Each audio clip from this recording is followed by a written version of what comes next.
Light weight బంగారు diamond ఆభరణాలు, వందల రకాల డిజైన్స్ ఏవైనా ధర మాత్రం ఒక్కటే. నమస్తే, నేను విజయ్. సో ఇదొక బిగ్గెస్ట్ అప్డేట్ గానే చెప్పాలి. ఎందుకంటే ఇప్పటి వరకు కూడా హెచ్ఎంపీవీ వైరస్ గురించి మనం అందరం కూడా ఆలోచిస్తున్నాం, భయపడుతున్నాం. అంటే చైనాలో ఉన్నటువంటి ఈ వైరస్ మళ్ళీ ఇండియాకి వచ్చేస్తుంది. గతంలో కరోనా వైరస్ ఏ విధంగా విలయతాండవం చేసింది, ఇప్పుడు హెచ్ఎంపీవీ వైరస్ కూడా అలాంటి భయమే కల్పిస్తుందని ఇప్పుడు అందరూ కూడా భావిస్తున్నారు. అయితే ఇప్పుడు తాజాగా గుండు వైరస్ గురించి డిస్కషన్ నడుస్తుంది. ఏంటి ఈ గుండు వైరస్? అసలు గుండు వైరస్ పేరేంటి అనుకుంటారా? ఎస్, మహారాష్ట్రలో ఉన్నటువంటి ఒక ప్రాంతంలో కొన్ని గ్రామాల్లో గత కొన్ని రోజులుగా అక్కడ ఉన్నటువంటి కొంతమంది స్థానికులకు, ఆ గ్రామస్తులకు, పురుషులకు మహిళలకు అనే తేడా లేకుండా ఏదో ఒక తెలియని ఒక వింత వ్యాధి అయితే అక్కడ నడుస్తుంది. ఆ వ్యాధి వల్ల కొంతమంది పురుషులకు మహిళలకు కూడా అక్కడ జుట్టు పూర్తిగా ఊడిపోయి గుండు కనిపిస్తున్నటువంటి దృశ్యాలు. ఇది కూడా కేవలం 3 రోజుల్లోనే అంటే ఇది వైరస్సా లేదంటే వేరే మహమ్మారా అర్థం కానటువంటి పరిస్థితి.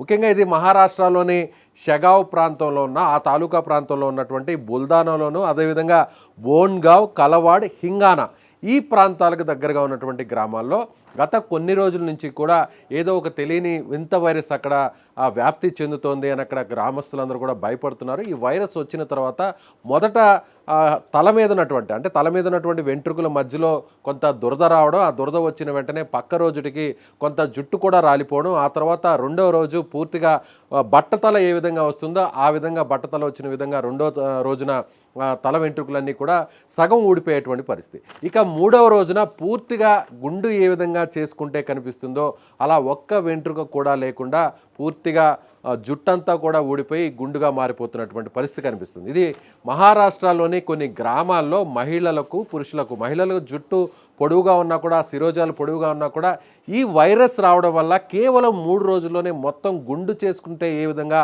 తల మారిపోతుందో ఆ విధంగా మొత్తం అక్కడ ఉన్నటువంటి మహిళల తలలు కూడా మారిపోతున్నాయనేటువంటి పరిస్థితి తెలుస్తుంది. అయితే ఈ విషయాన్ని కొంత గోప్యంగా ఉంచారు, అక్కడ ఉన్నటువంటి అధికారులు బయటకు రానివ్వకుండా తొక్కిపెట్టారనేటువంటి సమాచారం కూడా వస్తుంది. అయితే దీనికి సంబంధించి కొన్ని రాజకీయ పార్టీలు కూడా, శివసేన పార్టీ కూడా స్పందించింది. అక్కడ ఉన్నటువంటి కొంతమంది ఆరోగ్య శాఖ అధికారులు కూడా అక్కడ జరిగినటువంటి విషయాన్ని చెప్పడం జరిగింది. అంటే ఈ వైరస్ ఏదో ఒక మహమ్మారి వైరస్ అక్కడ సోకింది, దీనివల్ల కొన్ని గ్రామాల్లో కేవలం 3 రోజుల్లోనే పూర్తిగా జుట్టు ఊడిపోతుంది, దీన్ని వెంటనే కనుక్కోవాలి, దేనివల్ల ఏ ప్రాబ్లం వల్ల ఈ సమస్య వస్తుందో కనుక్కోవాలంటూ కూడా వారు డిమాండ్ చేసినటువంటి పరిస్థితి. అయితే వైద్యుల వర్షన్ మరొక రకంగా ఉంది. అంటే జనరల్గా 3 రోజుల వ్యవధిలోనే జుట్టు రాలిపోవడం అనేది హార్మోన్స్ ఇన్బ్యాలెన్స్ వల్ల కావచ్చు, లేదంటే ఏదన్నా క్రానిక్ డిసీజెస్ వస్తే వాళ్ళకు మాత్రమే ఈ విధంగా జుట్టు రాలిపోతుంది. అంతేగాని వేరే ఏదన్నా వైరస్ వల్ల కేవలం 3 రోజుల్లోనే జుట్టు రాలిపోవడం అనేది చాలా అరుదుగా ఉంటుంది. కాబట్టి వేరే కెమికల్స్ ఎఫెక్ట్ ఏమైనా కూడా ఉంటుంది. అంటే వారు వాడేటువంటి షాంపూస్ కావచ్చు, లేదంటే యూస్ చేసేటువంటి సోప్స్ కావచ్చు, లేదంటే వాటర్ కావచ్చు, వీటి వల్ల కూడా ఏదన్నా కంటామినేట్ అయితే కూడా అప్పుడు కూడా కొంతమేర మాత్రమే జుట్టు రాలిపోతుంది తప్ప పూర్తిగా బోడిగుండుగా మారేటువంటి పరిస్థితి అయితే మాత్రం రాదు అనేది వైద్యులు చెప్తున్నటువంటి మాట. ఇప్పుడు మహారాష్ట్రలో దీని గురించి, అంటే ఈ గ్రామాల్లో మనం చెప్తున్నటువంటి షెగావ్ ప్రాంతంలో ఉన్నటువంటి కొన్ని గ్రామాల్లో దాదాపుగా ఒక 4-5 గ్రామాల్లో ఈ పరిస్థితి కనిపిస్తుంది. అయితే ఎంతమందికి ఇలా జరిగింది, ఎంతమందికి కేవలం 3 రోజుల్లోనే పూర్తిగా జుట్టు రాలిపోయింది, ఊడిపోయింది అనేటువంటి పూర్తి సమాచారం అయితే ప్రస్తుతానికైతే బయటకు రాలేదు. కానీ అక్కడ లోకల్గా ఉన్నటువంటి మీడియా మాత్రం, అక్కడ లోకల్గా ఉన్నటువంటి స్థానిక పత్రికలు, అక్కడ ఉన్నటువంటి కొన్ని ఛానల్స్కి మాత్రమే ఈ విషయం తెలుస్తున్నట్టుగా మనకు తెలుస్తుంది. అయితే దీనికి సంబంధించి కూడా స్థానికంగా ఉన్నటువంటి ఆరోగ్య శాఖ కూడా ఇంకా కూడా స్పందించలేదని చెప్పాలి. అక్కడ ఉన్నటువంటి కొంతమంది రాజకీయ నాయకులు కూడా, అక్కడ ఉన్నటువంటి గ్రామ పెద్దలందరూ కూడా గ్రామాల్లో కొన్ని క్యాంప్స్ పెట్టాలి, మెడికల్ క్యాంప్స్ పెట్టి వారందరినీ కూడా ట్రీట్ చేయాలి. ఎవరైతే జుట్టు ఊడిపోయినటువంటి వారు ఉన్నారో వారిని ఆ క్యాంప్స్కి తీసుకువచ్చి వాళ్ళని క్షుణ్ణంగా పరిశీలించిన తర్వాత, వైద్య పరీక్షలు చేసిన తర్వాత ఇది నిజంగానే ఏదన్నా ఒక వైరస్ ఉందా, లేదంటే వేరే ఇతర కారణాల వల్ల జుట్టు రాలిపోతుందా అనేటువంటి విషయాన్ని అయితే వెంటనే తెలుసుకొని పూర్తిగా ఈ సమాచారాన్ని బయటకు ఇవ్వాలనేటువంటి డిమాండ్ను కూడా స్థానికంగా ఉన్నటువంటి రాజకీయ పార్టీల నాయకులు కూడా కోరుతున్నారు. అయితే ఇప్పుడు హెచ్ఎంపీవీ వైరస్ కరోనా లాగా చాలామందికి ఇది వెంటనే ర్యాపిడ్ ఫాస్ట్గా ఇది స్ప్రెడ్ అయిపోతుంది, ఏ విధంగా అయితే కరోనా వల్ల శ్వాసకోశకు సంబంధించినటువంటి అవయవాలు ఇబ్బంది పెట్టేటువంటి పరిస్థితి ఉంటుంది. ముందుగా అంటే చిన్నపిల్లలకి, అంటే ఇప్పుడు మనం ఇండియాలో చూసాం చాలా రాష్ట్రాల్లో కూడా కేవలం నెలల వయసు ఉన్నటువంటి చిన్నారులకు మాత్రమే ఈ వ్యాధి నిర్ధారణ అయినట్టుగా కూడా కేంద్ర ఆరోగ్య శాఖ ఆయా రాష్ట్రాలకు సంబంధించినటువంటి ఆరోగ్య శాఖలు చెప్పడం జరిగింది. అదేవిధంగా కొన్ని గైడ్ లైన్స్ కూడా మన తెలుగు రాష్ట్రాల్లో ఉన్నటువంటి ప్రభుత్వాలు కూడా ఆరోగ్య శాఖకు సంబంధించినటువంటి అధికారులు కూడా ఇవ్వడం జరిగింది. కరోనా టైంలో ఏ విధంగా అయితే జాగ్రత్తలు తీసుకున్నారో అలాంటి జాగ్రత్తలు తీసుకోవాలి అనేటువంటి కొన్ని కాషన్స్ కూడా ఇచ్చినటువంటి పరిస్థితి. అయితే ఇప్పుడు హెచ్ఎంపివి వైరస్ పెద్దగా ప్రమాదకరమైనది కాదు, ఇది 2001లో ఉన్నటువంటి వైరస్సే. అయితే ఈ వైరస్ సేమ్ ఇది మ్యూటేషన్తో వచ్చిందా లేదంటే రూపాంతరం చెంది మళ్ళీ ఏదన్నా కరోనా లాంటి ప్రళయాన్ని ఏమన్నా విధ్వంసాన్ని ఏమన్నా సృష్టించే అవకాశం ఉందా అనేటువంటి అంచనా అయితే ఇప్పటికి వేయలేకపోతున్నారు. కానీ ఇది చైనాలో బాగా స్ప్రెడ్ అవుతుంది, చైనాలో చాలా కేసెస్ రిపోర్ట్ అవుతున్నాయి, చాలామంది పేషెంట్స్ అందరూ కూడా హాస్పిటల్కి వెళ్తున్నారు, అక్కడ జాయిన్ అవుతున్నారు, కొంతమంది ఐసీయూ స్టేజ్ వరకు కూడా వెళ్తున్నారు, కొంతమంది క్రిటికల్గా మారి చనిపోయే పరిస్థితి కూడా వెళ్తున్నారు. ఇలా రకరకాల వార్తలు విన్నాం. అయితే సుమన్ టీవీ కూడా కొంతమందితో మనం అక్కడ చైనాలో ఉన్నటువంటి మన తెలుగు వారితో కూడా ఇంటర్వ్యూ చేసాం.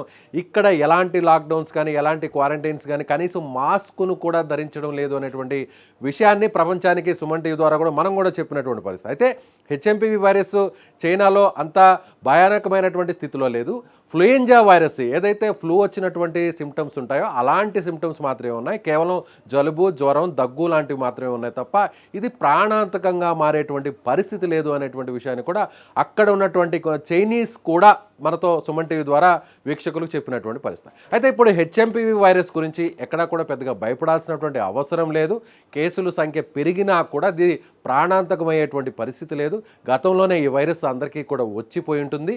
అదేవిధంగా హైదరాబాద్లో కూడా కొన్ని హాస్పిటల్స్లో కూడా ఈ కేసులు అక్టోబర్, నవంబర్ నెలలో కూడా నమోదే. అయితే క్రానిక్ డిసీజెస్ ఉన్నవారు, అంటే ఈ వేరే ఇబ్బందులు ఉన్నవారు, వేరే ఆరోగ్య సమస్యలతో బాధపడుతున్నటువంటి వారికి మాత్రమే ఐసీయూ స్టేజ్ వరకు వెళ్ళారు తప్ప ఎవరు బాధపడాల్సినటువంటి, భయపడాల్సినటువంటి అవసరం లేదు అనేటువంటి విషయాన్ని కూడా మన సుమన్ టీవీ ద్వారా కొంతమంది వైద్యులు కూడా ట్రీట్ చేసినటువంటి వైద్యులు కూడా చెప్పడం జరిగింది. అయితే ఇప్పుడు తాజాగా ఈ గుండు వైరస్ ఏంటి, ఈ గుండు వైరస్ నిజంగా ఇది వైరస్ వల్లే మొత్తం జుట్టంతా ఊడిపోతుందా, సో ఈ వైరస్ మిగిలినటువంటి ప్రాంతాలకు కూడా వ్యాపిస్తే పరిస్థితి ఏంటి అనేది కూడా ఒక రకంగా ఇది అందరినీ కూడా ఒక రకంగా ఆలోచింపజేసేటువంటి, భయపెట్టేటువంటి వార్తగానే మనం చెప్పాలి. కానీ ఇది ఎంతవరకు నిజం అనేది కూడా త్వరలోనే ఒక క్లారిటీ కూడా వచ్చేటువంటి అవకాశం అయితే ఉంది. అయితే చాలామంది కూడా అది పురుషులు కావచ్చు, మహిళలు కావచ్చు, చివరికి పెద్దవాళ్ళు కూడా జుట్టుకి ఇచ్చేటువంటి ప్రాధాన్యత, వెంట్రుకలకు ఇచ్చేటువంటి ప్రాధాన్యత అంతా ఇంత కాదు.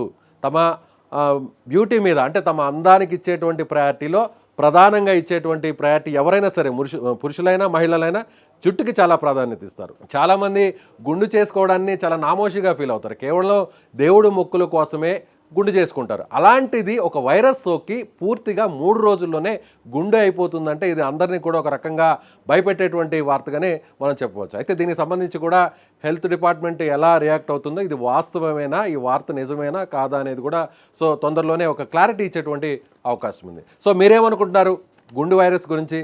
గుండు వైరస్ ఒకవేళ వస్తే నిజంగా దాన్ని ఎలా ఎదుర్కోవాలో, ఈ వైరస్ గురించి, ఈ వార్త గురించి మీ అభిప్రాయాన్ని కామెంట్ చేయండి. Thank you.